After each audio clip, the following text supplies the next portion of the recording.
سلامتنا تقبلوا فنونا مكتال تركبوا ظهوركم تعزبتنا هم يتوعلون لهم ربع شعات حملة فركم على فرنسا دالوه هاقراونا زيناتات حيزلكم قريبة ذو الخادي بعبده المكتالكم بخبرنا عدمكم فلما أرسل زينا أبزبادو بامحيال وداب همادي بزلعله كسرح ساويت قريبو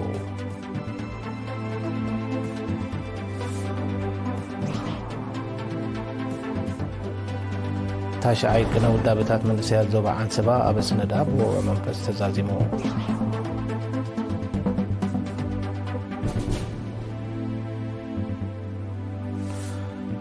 مدبر فلسي شيخ أيامو أب كرمت استقل 250 شيخ فلسطات كم زدالو تحبيرو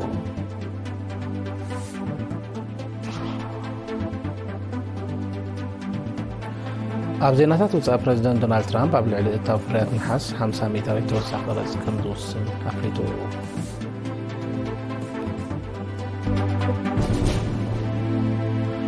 روسيان أوزبكستانن نقداون قطبان متحبات مصفح زعلمه زربا كايدن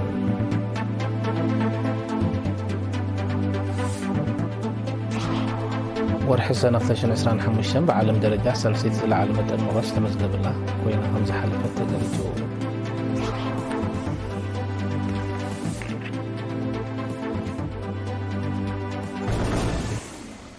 زرزر زينام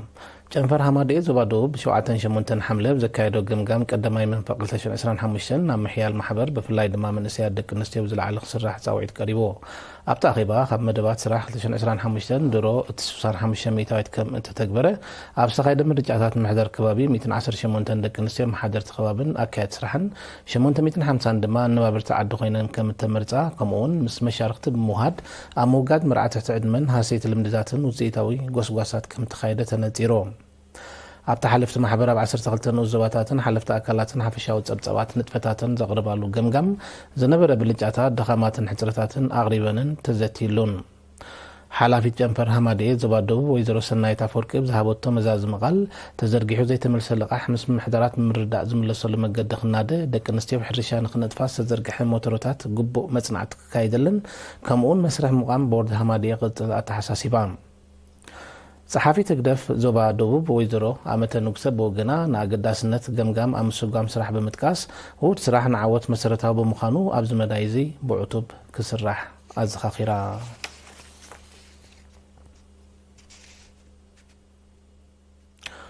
بهلاون سنة طباون الدراز التعالى تاشعيكنا ودابتات من أسياد زوبا عن سباب ووع منفس تزازيم له وكيل إيرينا شان مسكنا ذدالوتو تسبتسب يسعب فلتنا مويانان عقمنان نحفاش حزبنا بزبل تيما أبي كل نؤزواتات ككازت أنحت تشعيك أنا ودرابيتات من السياز زوبا عن سبا كاب حدا كسب حمشت حملة أبي أسندا نؤزوبا أسمات بوع منفس تزازيمون أبزي فلتت أكس بهلاون سنة باباون ودراز على له مزاز مسن سرعات بدرجة من محضرات كبابن نؤزواتات أبستخيدا ودرات بلوسات كوينن زحالفان نؤزواتات حستوتات غريبا بحفشا أب عسران حدا عودتات شو من تميتن 30 شعاتن منسيات كم تودادرون عسراجح كم تعذبوا وندماك فلت تخايل لهم حلفي همامات الزوبا عن سبب منسي أزاز برخة أب أبزس معقل أبتك أنا نسترأيك قدسنا ودر منفس بممقواس نعوتنا يتمدب أبركوتان الزقبرو أكلات أمسجينهم أما حداري زوبا عن سبب أمباسادر عبد الله مصاب وجنو كم زبل أن قاقحي مدب حادنت سنيتن هجرا ونتن زخسكو سنزا سرت إن كم زخنا بمقلات عوتات بقعتهم كعقبو اتم قالوا الدما أب مسعي برتيعم كمسوه أتحساسيبهم أب مودعتا بولكن بدرجان الزواتات نستعوتو شلمات كعدلن كلو نوزوبا علا برعد ما قوبل لكنا ودابيتات من اسياد زوبا عن صبا كل تشحن عسران حموشتن بمفان تشلمام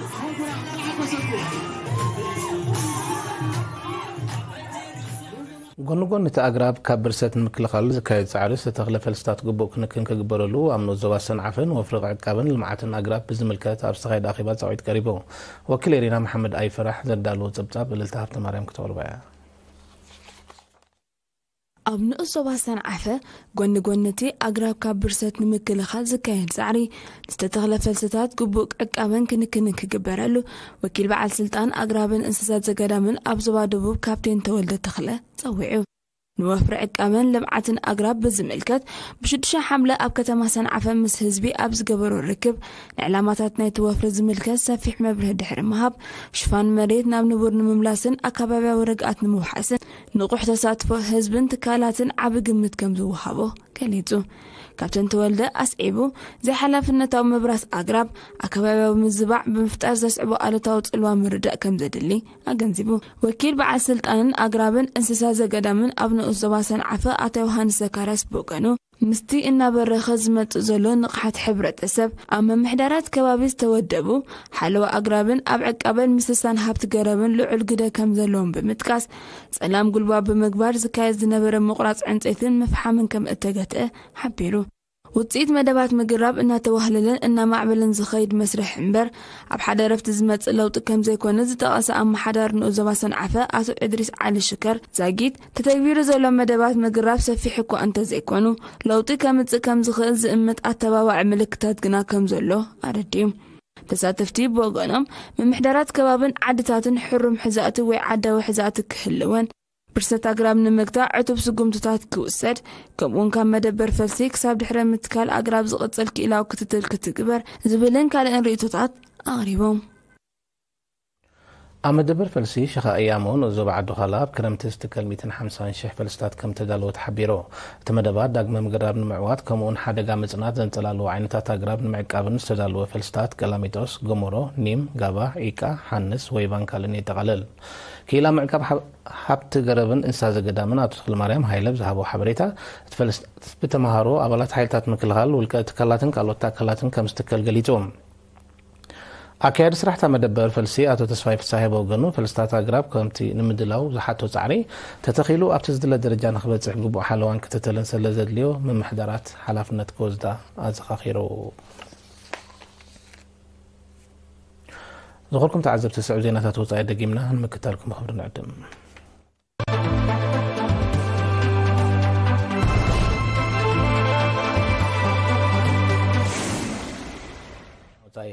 ፕሬዚደንት ዶናልድ ትራምፕ ትማሊ 8 ሓምለ ብልዕሊ እታዊ ፍርያት ነሓስ 50 ሚእታዊ ተወሳኺ ቅረጽ ከም ዝውስን ኣፍሊጡ እቲ ስጉምቲ ኣካል ናይቲ ፍርያት ኢንዱስትሪ ኣሜሪካን ምዕባይ ዝካየድ ዘሎ ጻዕሪ ከም ዝኾነ ፕሬዚደንት ትራምፕ ሓቢሩሎ ይኹን እምበር ተሓድሽ ቀረጽ ካብ መዓስ ተግባራዊ ከም ዝኾኑ ዝተዋህበ ሓበሬታ የለን ጸሓፊ ንግዲ ኣሜሪካ ሃዋርድ ሉትኒክ ብወገኑ ኣብ ልዕሊ እታዊ ነሓስ ክካየድ ጸንሐ ምጽናዕቲ ከም ተወደአን እቲ ወሳኺ ቀረጽ ካብ ፈለማ ወርሒ ነሓስ ተግባራዊ ክኸውን ትጽቢት ከም ዘለዎን ገሊጹ እዚ ከምዚ ኢሉ እንከሎ ድሕሪ እቲ ፕሬዚደንት ትራምፕ ዝሃቦ መግለጺ ዋጋ ነሓስ ኣብ ኣሜሪካ ክብሪ ወሰን ናብ ዝሓዘ ደረጃ ክብ ከም ዝበለ ይቃልሓሎ ብዘይካዚ ፕሬዚደንት ትራምፕ ኣብ ልዕሊ እታዊ ፍርያት መድሃኒት ክሳብ 200 ሚእታዊት ዝበጽሕ ተወሳኺ ቅረጽ ከም ዝውስን ኣጠንቂቑሎም ፕሬዚደንት ትራምፕ ኣብ ዝሓለፈ ወርሒ ለካቲት ኣብ እታዊ ነሓስ ኣብ መፋረቕ ወርሒ መያዝያ ድማ ኣብ ልዕሊ ፍርያት መድሃኒት ምርምራ ክካየድ ከም ዝኣዘዘ ዝዝከር እዩ ኣሜሪካ ኣብ ዝሓለፈ ዓመት $17 ቢልዮን ዝግመት ነሓስ እታው ከም ዝገበረት ቺለን ካናዳን ድማ ዝዓበየ ቅረብ ዝገበረ ሃገራት ከም ዝኾና ጸብጻባት ይሕብሩ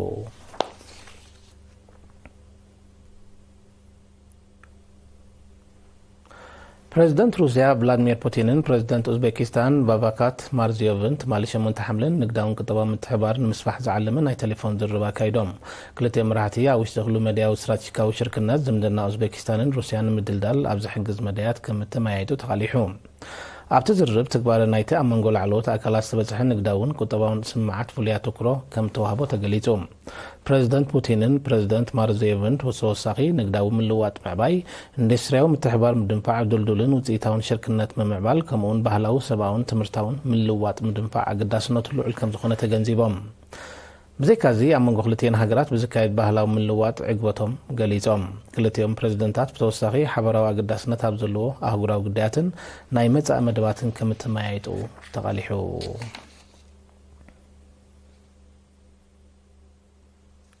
ወርሒ ሰነ 2025 ኣቐዲመን ካብ ዝነበራ ወርሓት ሰነ ብዓለም ደረጃ ሳልሰይቲ ዝለዓለ መጠን ሙቐት ዝተመዝገበላ ኮይና ከም ዝሓለፈት ኣህጉራውያን ትካላት ሜትሮሎጂ ፍሊጠን መሰረት ጸብጻባት ማእከላይ ገምጋም መጠን ዋዒ ኣብታ ወርሒ 16.46 ዲግሪ ሴንቲግሬድ ከም ዝነበረ እዚ ድማ ምስ ቅድሚ ኢንዳስትርያዊ መዋዕል ማለት ካብ 1850 ክሳብ 1900 ዝተመዝገበ ክነጻጸር እንከሎ ብልዕሊ 1.3 ዲግሪ ሴንቲግሬድ ክብ ከም ዝበለ ተፈሊጡ ብዘይካዚ እታ ወርሒ ኣብ ኤውሮጳ ቀዲመን ካብ ዝነበራ ወርሓት ሰነ ሓምሸይቲ ክብረ ወሰን ዝሓዘ መጠን ዋዒ ዝተኸስተላ ኮይና ከም ዝሓለፈት ምጥቃስ ማእከላይ ገምጋም ሙቐት 18.46 ዲግሪ ሴንቲግሬድ ከም ዝነበረ ተሓቢሩ ኣብታ ወርሒ ኣብ ኣሜሪካ ሰሜናዊ ካናዳ ማእከላይ ምብራቃውን ኤስያን ምዕራብ ኣንታርክቲካን እውን ልዑል ሙቐት ከም ተመዝገበ ተገሊጾም ወርሒ ሰነ 2025 ኣብ ድሩቕ መሬት ጥራይ ዘይኮነ ኣብ ማያዊ ኣካላት እውን ሳልሰይቲ ልዑል መጠን ዋዒ ዝተመዝገበላ ወርሒ መንበራ ተፈሊጦም እዚ ተርእዮ እዚ ገምጋም ዋዒ ዓለም ካብ 1.5 ዲግሪ ሴንቲግሬድ ከይውስኽ ንዝካየድ ዘሎ ጻዕሪ ዓቢ ደሆ ምዃኑ ክኢላታት ኣጠንቂቖም ክሊማዊ ዋዒን ምምካት ኣብ 2015 ኣብ ፈረንሳ ዝበፅሐ ኣህጉራዊ ስምዕ ኣብ ባይታ ዝተረኽቦ ውፅኢት ዛጊት ከም ዘየለ ጸብጻባት የረድኡ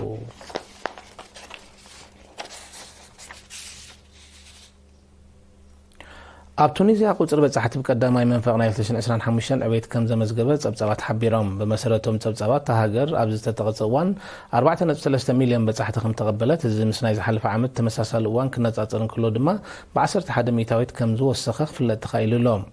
ብዘይካዚ ኣታዊታት ቱሪዝም ኣብ ተመሳሳሊ ግዜ ኣስታት 1 ቢልዮን ዶላር ከም ዝበፅሐን ካብ ቅድሚኡ ዝነበረ ዓመት ብልዕሊ 8 ሚእታዊት ከም ዝዓበየን እቶም ጸብጻባት ብተወሳኺ ገሊፆም ሚኒስትሪ ቱሪዝም ቱኒዝያ ብዘውፅኦ መግለፂ እታ ሃገር ክሳብ መወዳእታ ናይዚ ዓመት እዚ ልዕሊ 11 ሚልዮን በጻሕቲ ክትቅበል ትፅቢት ከም ዘሎ ፍሊጦም ኣብ ቱኒዝያ ጽላት ቱሪዝም ንዋሕዚ ባጤራ ውፃእ ናብ ሃገራዊ ቁጠባ ዓባ ኣበርክቶ ካብ ዝገብሩ ጽላታት ሓደ ከም ዝኾነ እዩ ዝሕበር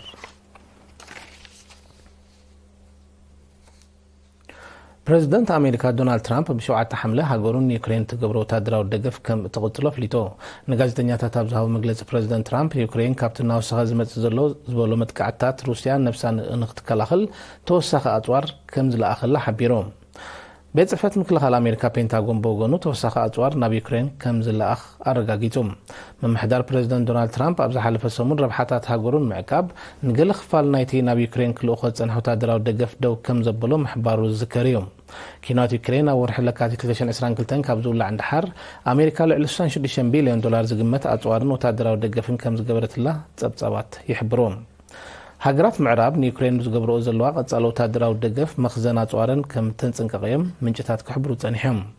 እቲ ደገፍ ንኩናት ዩክሬን ካብ ምኽራርን ምንዋሕን ሓሊፉ ዘምጽኦ ፋይዳ ከም ዘየለ ናይ ቀረባ ተዓዘብቲ ይገልጹ ፕሬዚደንት ብራዚል ሉላ ዲ ሲልቫ ውሽጣዊ ጉዳያት ሃገሩን ዝግበር ግዳማዊ ምትእታው ብትሪ ኾኒኑ ፕሬዚደንት ዳ ሲልቫ ነዚ ኩነኒ ዘቕረበ ፕሬዚደንት ኣሜሪካ ዶናልድ ትራምፕ መስርሕ ፍርዲ ናይቲ ብፈተነ ዕለዋ መንግስቲ ዝተኸሰ ፕሬዚደንት ነበር ጃይር ቦልሶናሮ ደው ክብል ድሕሪ ምጽውዕ እዩ ብራዚል ነጻ ትካላት እትውንን ሉላዊት ሃገር ምዃና ዝሓበረ ፕሬዚደንት ሉላ ዳ ሲልቫ ሃገሩ ኣብ ውሽጣዊ ጉዳያታት ዝኾነ ምትእታው ከም ዘይተፍቅዳ ነጺሮም እዚ ከምዚ ኢሉ እንከሎ ፕሬዚደንት ኣሜሪካ ዶናልድ ትራምፕ ኣብ ልዕሊ ምስጢረ ኣሜሪካ ፖሊስታት ብሪክስ ኣብ ልዕሊ ዝወገና ሃገራት ሓድሽ ቀረጽ ከም ዝውስን ዝሃቦ መጠንቀቕታ ብዝምልከት ፕሬዚደንት ብራዚል ኣብ ዝሃቦ መግለጺ ኣሜሪካ ካብ ሃፀያዊ ተሓሳስባ ወፅያ ልኡላውነት ካልኦት ሃገራት ከተኽብር ፀዊዑ ኣሎ ብዘይካዚ ካልኦት ሃገራት እውን ኣብ ልዕሊ ኣሜሪካ ናይ መልሰ ግብሪ ቀረጽ ናይ ምውሳን መሰል ከም ዘለዎን ፕሬዚደንት ሉላ ብተወሳኺ ኣነጺሮም ኣብ ልዕሊ ካልኦት ሃገራት ዝካየድ ግዳማዊ ምትእታው ጠንቂ ዘይምርጋዕ ዓለምና ኮይኑ ከም ዘሎ እዮም ተንተንቲ ዝሕብሩ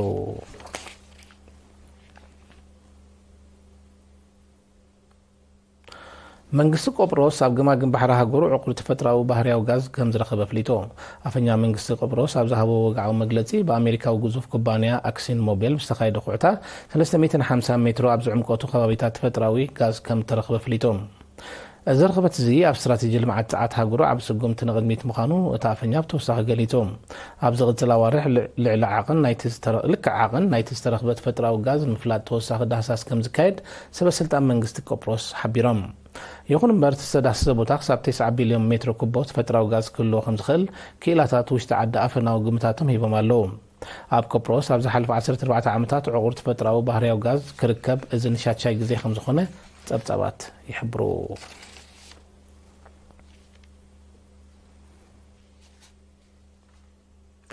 ዜናታት ምዝዛም ኣርእስታት ዜና ክደግመልኩም ኣብ ዞባ ደቡብ ኣብ ምሕያል ውዳበ ሃማድየ ብዝለዓለ ክስራሕ ጻውዒት ቀሪቡ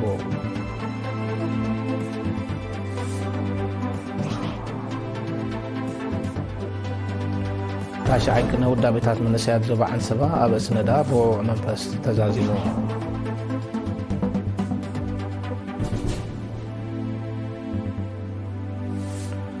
መደበር ፈልሲ ሽኻ እያሞ ኣብ ክረምቲ ዝትከል 150,000 ፈልስታት ከም ዘዳለወ ተሓቢሩ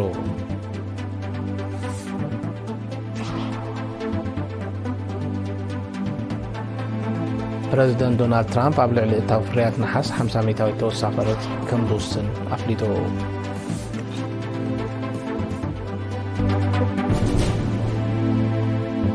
روسيان أوزبكستانن نقداون قطبان متحبار مسفح زعلم الزربا كايدان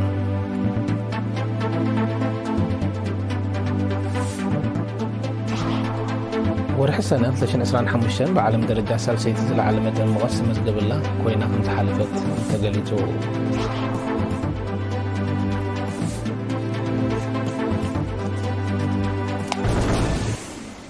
باركز دخلكم تعذبتها في شاو زيناتات هاب سزازي من الله سلامك تالكم نمسكن مسترف مدواتنا نحدقكم بوقنا بروخ معلتي